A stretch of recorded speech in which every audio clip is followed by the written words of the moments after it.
सत श्री अकाल जी। मैं आस करदा तुसीं सारे तंदुरुस्त होवोगे, ठीक होवोगे। गल बड़ी गंभीर आ, इस करके करनी जरूरी आ ते संगत नाल करनी जरूरी है। मैनू पता लग्या भी किसान जथेबंदियां चों एक जथेबंदी सुप्रीम कोर्ट चली गई है तो सुप्रीम कोर्ट जाके उन्होंने उत्थे रिट पटीशन फाइल करती आ ये जिहड़ी लैजिसलेशन आ उहनूं चैलेंज करने वास्ते। मैं ये समझदा भी इस संघर्ष नूं जे कोई इस टाइम बिना किसी सेध तो बिना किसी दिशा तो इस स्टैप तो मैनू ये समझ आउंदी आ जे कोई तोड़ रहा तो वह जथेबंदियां खुद तोड़ रही उन्होंने सोचण की समझण की जरूरत आ। मैं निंद नहीं रहा किसी नूं, पर ये गल ये मसले इन्ने गंभीर आ जिन्होंने यदी गंभीरता नहीं समझ आ रही तो सिर जोड़ के बैठ के यदी गंभीरता नूं समझिए। क्यों नहीं समझ आ रही, क्यों मैनू ये लग्या मैं ये दसना जरूरी समझदा इस करके क्योंकि लोगों च इन्ना ज़्यादा उभार आ, लोगों ने जज्बा दिखाया।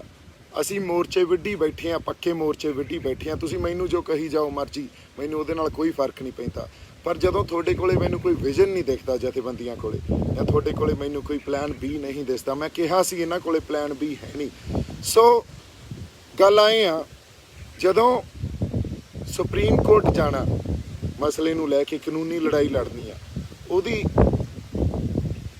रणनीति की होनी चाहिए है, ये भी बहुत लाजमी तो जरूरी गल आ।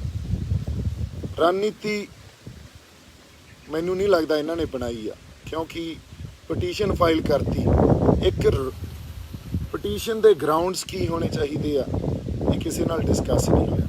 31 दियां 31 जथेबंदियां दा उस पटीशन के उत्ते डिसीजन एक आ नहीं आ ये किसी ने डिसाइड नहीं किया। किहड़े लीगल ब्रेन्स ने उहदे ग्राउंड्स ते आपदा सिर जोड़ के बैठे आ ते ग्राउंड्स क्रिएट कीते आ, ये फिर भी छुपी हुई गल। अगली गल जदों पटीशन फाइल हुंदी आ तुहाडा सुप्रीम कोर्ट च AOR एडवोकेट ऑन रिकॉर्ड कौन आ, तुहाडा सुप्रीम कोर्ट दे अंदर काउंसल कौन आ, ये बहुत जरूरी गल्लां। क्योंकि एक कहावत आ लीगल फील्ड दी, it's not the cases it's the faces which makes the difference in the court. जिहड़ी मेरी इत्थे खादशा जां मैं कह सकदा जिस गल नूं समझ के मैं अज गल कर रहा, बाई चांस जे कोई वीक पटीशन फाइल करती, वीक ग्राउंड्स तैयार कर ले तो साडा संघर्ष उत्थे ही डुब जाना। कोर्ट ने एडजुडिकेट कर देना गवर्नमेंट के फेवर च, क्योंकि गवर्नमेंट हो सकता किते ना किते सरकार कोई weak petition weak case court च किसी जथेबंदी के थ्रू फाइल करा ले, वो फाइल कराउण तो बाद आपदे फेवर च उन्होंने डिसाइड करवा ले।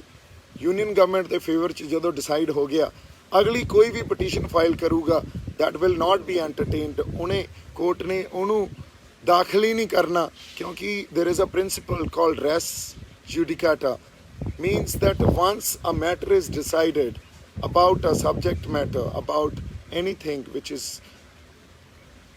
is probably affecting lot of aggrieved parties, means ਇਹਦਾ मैं मतलब दस देना एक जिहड़ा केस पहला ही एडजुडिकेट हो जाता, डिसाइड हो जाता, जिहड़ा बहुत सारिया एग्रीव्ड पार्टियां जिहड़ियां उहदे तो प्रभावित पार्टियां या जथेबंदियां या किसान जथेबंदियां उन्हां नूं इफैक्ट करता। जे वो केस एक बारी डिसाइड हो गया तो वारी वारी उहे जे केस सुप्रीम कोर्ट ने मुड़ के दाखिल ही नहीं करनी। हुण मेरा खदशा यह आ भी जे तुसीं पटीशन फाइल करते हो, किसान जथेबंदियां मैनूं इहदा जवाब देण, तुहाडे तो पुछ के पटीशन फाइल की गई आ, किसे दी सहमति है?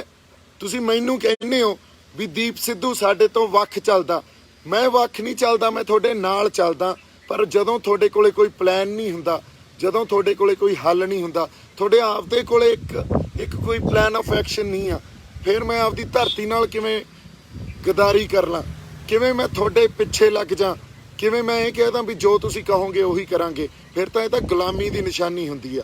इस करके मेरी बहुत वड्डी इस टाइम चिंता एडी गंभीर आ वीक ग्राउंड्स ते हुई, AOR वीक होया जिहड़ा एडवोकेट ऑन रिकॉर्ड आ, या साडा चंगा काउंसल नहीं होया उत्थे सुप्रीम कोर्ट च। असीं ਇੱਕ ਮੋਰਚਾ ਜਿਹੜਾ ਬਹੁਤ ਵੱਡੀ ਲੜਾਈ ਸਾਨੂੰ ਜਿੱਤ ਕੇ ਦੇ ਸਕਦਾ, ਜਾਂ ਉੱਥੇ ਅਸੀਂ ਲੜਾਈ ਇਸ ਤਰ੍ਹਾਂ ਲੜ ਸਕਦੇ ਹਾਂ ਜੇ ਕਿਤੇ ਉੱਥੇ ਸਰਕਾਰਾਂ ਨੇ ਗੱਲ ਨਹੀਂ ਸੁਣੀ। ਫਿਰ ਅਸੀਂ ਨਿਆਂ ਲੈਣ ਗਏ, ਉੱਥੇ ਜਦੋਂ ਨਿਆਂ ਲਈਦਾ ਹੁੰਦਾ, ਕਿਸੇ ਲੈਜਿਸਲੇਸ਼ਨ ਨੂੰ ਚੈਲੰਜ ਕਰੀਦਾ ਹੁੰਦਾ, ਉਹਦੇ ਗਰਾਊਂਡਸ ਬਹੁਤ ਜ਼ਿਆਦਾ ਇੰਪੋਰਟੈਂਟ ਹੁੰਦੇ ਆ। ਉਹਦੇ ਗਰਾਊਂਡਸ 'ਤੇ ਬੜਾ ਮੱਥਾ ਮਾਰਨਾ ਪੈਂਦਾ। ਕੌਨਸਟੀਟਿਊਸ਼ਨਲ ਐਕਸਪਰਟ, ਸੰਵਿਧਾਨ ਦੇ ਐਕਸਪਰਟ ਜਿਹੜੇ ਲਾਇਰਸ ਆ, ਉਹ ਬੈਠਦੇ ਆ, ਉਹ ਸਿਰ ਜੋੜ ਕੇ ਉਹਦੇ ਗਰਾਊਂਡਸ 'ਤੇ ਮੱਥਾ ਮਾਰ ਕੇ ਪਟੀਸ਼ਨ 'ਚ ਦਾਖਲ ਕਰਕੇ ਉਹਨੂੰ ਫਾਈਲ ਕਰਦੇ ਆ, ਅਤੇ ਉਹਨਾਂ 'ਤੇ ਫਿਰ ਬਹਿਸ ਹੁੰਦੀ ਆ ਕਿਸੇ ਚੰਗੇ ਕਾਉਂਸਲ ਨੂੰ ਲੈ ਕੇ, ਕੌਨਸਟੀਟਿਊਸ਼ਨ ਦੇ ਐਕਸਪਰਟ ਨੂੰ ਲੈ ਕੇ। ਮੈਨੂੰ ਨਹੀਂ ਲੱਗਦਾ ਜਿਸ ਜਥੇਬੰਦੀ ਨੇ ਇਹ ਫਾਈਲ ਕੀਤੀ ਹੈ, ਜੇ ਬਾਕੀ ਜਥੇਬੰਦੀਆਂ ਦੀ ਇਹਦੇ 'ਤੇ ਸਹਿਮਤੀ ਆ ਤਾਂ ਇਹ ਸਾਰਾ ਕੁਝ ਕੀਤਾ ਗਿਆ। ਮੈਨੂੰ ਐਂ ਲੱਗਦਾ ਸਰਕਾਰ ਨੇ ਇੱਕ ਵੀਕ ਪਟੀਸ਼ਨ ਫਾਈਲ ਕਰਾ ਲੈਣੀ ਆ, ਸਰਕਾਰ ਨੇ ਆਪਦੇ ਫੇਵਰ 'ਚ ਸੁਪਰੀਮ ਕੋਰਟ ਤੋਂ ਡਿਸਾਈਡ ਵੀ ਕਰਾ ਲੈਣੀ ਆ, ਮੁੜ ਕੇ ਅਸੀਂ ਸੁਪਰੀਮ ਕੋਰਟ ਜਾਣ ਜੋਗੇ ਵੀ ਨਹੀਂ ਰਹਿਣਾ। ਸੋ ਬਾਈ ਜੀ, ਤੁਸੀਂ ਮਸਲੇ ਦੀ ਗੰਭੀਰਤਾ ਨੂੰ ਕਿਉਂ ਨਹੀਂ ਸਮਝ ਰਹੇ? ਕਿਸਾਨ ਜਥੇਬੰਦੀਆਂ ਨੂੰ ਮੇਰੀ ਬੇਨਤੀ ਆ ਹੱਥ ਜੋੜ ਕੇ, ਤੁਸੀਂ ਕਿਉਂ ਇੱਕ ਦੂਜੇ ਨੂੰ ਨਿੰਦਣ 'ਚ ਲੱਗੇ ਹੋ? ਮੈਂ ਕਿਹਾ ਸੀ ਤੁਹਾਡੇ ਕੋਲੇ ਪਲਾਨ ਵੀ ਹੈ ਨਹੀਂ। ਇਸ ਪਟੀਸ਼ਨ ਦੇ ਫਾਈਲ ਹੋਣ ਤੋਂ ਮੈਨੂੰ ਪਤਾ ਲੱਗ ਗਿਆ ਤੁਹਾਡੇ ਕੋਲੇ ਪਲਾਨ ਵੀ ਹੈ ਨਹੀਂ। ਸੋ ਜੇ ਤੁਸੀਂ ਲੋਕਾਂ ਦੇ ਇਸ ਉਭਾਰ ਨੂੰ, ਲੋਕਾਂ ਦੇ ਹੌਸਲੇ ਨੂੰ, ਲੋਕਾਂ ਦੇ ਅੰਦਰ ਜਿਹੜਾ ਜਜ਼ਬਾ, ਉਹਨੂੰ ਇਸ ਤਰ੍ਹਾਂ ਨਾਲ ਗਲਤ ਸਟੈਪ ਲੈ ਕੇ ਵੇਚਣਾ, ਫਿਰ ਕੀ ਕਰ ਸਕਦੇ ਹਾਂ ਅਸੀਂ? ਇੱਥੇ ਮੋਰਚਿਆਂ ਤੇ ਬੈਠ ਕੇ, ਕੱਲਾ ਇੱਥੇ ਸਾਨੂੰ ਬੈਠ ਕੇ ਕੁਛ ਨਹੀਂ ਨਿਕਲਣਾ। ਮੈਂ ਕਿਹਾ ਬੰਦੀ ਕਰੀਏ, ਆ ਜਾਓ ਆਪਾਂ ਵੱਖ ਸਟੇਟਾਂ ਨਾਲ, ਹੋਰ ਸਟੇਟਾਂ ਨਾਲ ਵੀ ਆਪਦੀ ਇਹ ਮੁਹਿੰਮ ਉੱਥੋਂ ਤੱਕ ਲੈ ਕੇ ਜਾਈਏ, ਇਹਨੂੰ ਪੂਰੇ ਭਾਰਤ 'ਚ ਫੈਲਾਈਏ, ਬਾਕੀ ਸੂਬਿਆਂ ਨਾਲ ਗੱਲ ਕਰਕੇ। ਉਹਦੇ ਤੇ ਕਹਿੰਦੇ ਸਾਡੇ ਕੋਲੇ ਤਾਂ ਬਹੁਤ ਯੂਨੀਅਨਾਂ ਵੱਖ-ਵੱਖ ਸਟੇਟਾਂ 'ਚ ਬੈਠੀਆਂ, ਅਸੀਂ ਤੇ ਯੂਨੀਅਨਾਂ ਬੈਠੀਆਂ ਤਾਂ ਉਹਨਾਂ ਨਾਲ ਗੱਲ ਕਰੋ, ਇਸ ਅੰਦੋਲਨ ਨੂੰ ਉੱਥੇ ਵੀ ਪੈਦਾ ਕਰੋ। ਇਹ ਕੌਣ ਕਰੂਗਾ? ਕੀ ਸਟੈਪ ਲਏ ਜਾ ਰਹੇ ਆ ਇਸ ਲਈ? ਮੈਂ ਕਿਤੇ ਦਾ ਕਹੀ ਜਾਣਾ, ਰੇਲਾਂ ਰੋਕੀ ਜਾਂਦੇ ਆ ਅਸੀਂ। ਰੇਲਾਂ ਰੋਕਣ ਦਾ ਜਿੰਨਾ ਖਰਚਾ ਸੈਂਟਰ ਲੂਜ਼ ਕਰ ਰਿਹਾ, ਜਿਹੜੀ ਉਹਦੀ ਕਮਾਈ, ਉਹ ਪੰਜਾਬ ਤੇ ਪੈ ਜਾਣਾ, ਸਾਨੂੰ ਸਾਡੀਆਂ ਜੇਬਾਂ 'ਚੋਂ ਦੇਣਾ ਪੈਣਾ। ਕਿਉਂ ਨਹੀਂ ਅਸੀਂ ਸਮਝ ਰਹੇ ਗੱਲਾਂ ਨੂੰ? ਅਸੀਂ ਦੂਰਦਰਸ਼ੀ ਹੋ ਕੇ ਕਿਉਂ ਨਹੀਂ ਸੋਚਦੇ? ਕਿਉਂ ਨਹੀਂ ਇਹਦੀ ਸੇਧ ਡਿਸਾਈਡ ਕਰਦੇ? ਇਕੱਠੇ ਸਿਰ ਜੋੜ ਕੇ ਬੈਠ ਕੇ ਇਹਨੂੰ ਡਿਸਾਈਡ ਕਰੀਏ। ਮੈਨੂੰ ਤੁਹਾਡੇ ਨਾਲ ਆ ਕੇ ਗੱਲ ਕਰਨਾ ਜਾਂ ਨਿੰਦਿਆ ਕਰਨ ਦਾ ਕੋਈ ਮਤਲਬ ਨਹੀਂ ਆ, ਪਰ ਇੰਨੇ ਗੈਰ ਜ਼ਿੰਮੇਦਾਰਾਨਾ ਸਟੈਪ ਜਦੋਂ ਲਏ ਜਾਂਦੇ ਆ ਤਾਂ ਬੜਾ ਮਨ ਨੂੰ ਦੁਖੀ ਹੁੰਦੇ ਆ, ਜਾਂ ਮਨ ਨੂੰ ਇੱਕ ਠੇਸ ਲੱਗਦੀ ਆ ਵੀ ਇਹ ਕੀ ਹੋ ਜਾਂਦਾ ਯਾਰ। ਇਹਦੇ ਬਾਰੇ ਤਾਂ ਗੱਲ ਹੁਣ ਕੀਤੀ ਜਾਣੀ ਚਾਹੀਦੀ ਆ। ਨਹੀਂ, ਮੈਂ ਫੇਰ ਆਪਦੇ ਲੋਕਾਂ ਲਈ ਜਾਂ ਆਪਦੀ ਮਿੱਟੀ ਲਈ ਗਦਾਰੀ ਕਰੂੰਗਾ। ਮੇਰੇ ਤੋਂ ਨਹੀਂ ਹੁੰਦਾ ਜੀ, ਮੇਰੀ ਜਾਗਦੀ ਆ ਜ਼ਮੀਰ। ਮੈਂ ਇਹ ਕਹਾਂ ਵੀ ਅੱਜ ਤੁਹਾਡੀ ਹਾਂ 'ਚ ਹਾਂ ਮਿਲਾ ਕੇ, ਜੇ ਤੁਹਾਡੇ ਕੋਲੇ ਕੋਈ ਪਲਾਨ ਹੀ ਨਹੀਂ ਆ, ਤੁਹਾਡੀ ਹਾਂ 'ਚ ਹਾਂ ਮਿਲਾ ਕੇ ਮੈਂ ਕਹਾਂ ਜਿਵੇਂ ਤੁਸੀਂ ਕਹੋਗੇ ਉਵੇਂ ਕਰੂੰਗਾ, ਤਾਂ ਫਿਰ ਮੈਨੂੰ ਲੱਗਦਾ ਉਹ ਜਾਂ ਤਾਂ ਗੁਲਾਮੀ ਹੋਊਗੀ ਜਾਂ ਗਦਾਰੀ ਹੋਊਗੀ। ਮੇਰੇ ਤੋਂ ਦੋਵੇਂ ਹੀ ਨਹੀਂ ਹੋ ਸਕਦੀਆਂ। ਆਪਾਂ ਸਿਰ ਜੋੜ ਕੇ ਬੈਠੀਏ, ਰਾਹ ਲੱਭੀਏ, ਰਾਹ ਲੱਭੇ ਜਾ ਸਕਦੇ ਆ। ਰਾਜ ਸਰਕਾਰ ਨੂੰ, ਸਾਡੀ ਪੰਜਾਬ ਸਰਕਾਰ ਨੂੰ ਵੀ ਅਸੀਂ ਕਹੀਏ ਵੀ ਇਸ ਲੈਜਿਸਲੇਸ਼ਨ ਜਿਹੜੇ ਇਹ ਲਾਅ ਬਣ ਗਏ ਆ ਹੁਣ, ਇਹਨਾਂ ਨੂੰ ਨਿਗੇਟ ਕਰਨ ਵਾਸਤੇ ਰਾਜ ਸਰਕਾਰ ਕੁਛ ਨਾ ਕੁਛ ਸਾਡੇ ਪੰਜਾਬ ਦੇ ਸਟੇਟ ਦੇ, ਕਿਉਂਕਿ ਐਗਰੀਕਲਚਰ, ਫਾਰਮਰ ਇਹ ਸਟੇਟ ਸਬਜੈਕਟ ਆ ਕੌਨਸਟੀਟਿਊਸ਼ਨ 'ਚ, ਕੁਛ ਇਹੋ ਜਿਹੇ ਲਾਜ਼ ਬਣਾਵੇ ਜਿਹੜੇ ਸੈਂਟਰ ਦੇ ਇਹਨਾਂ ਲੈਜਿਸਲੇਸ਼ਨਸ ਨੂੰ ਨਿਗੇਟ ਕਰੇ, ਇਹਨਾਂ ਨੂੰ ਰੱਦ ਹੀ ਕਰਦੇ।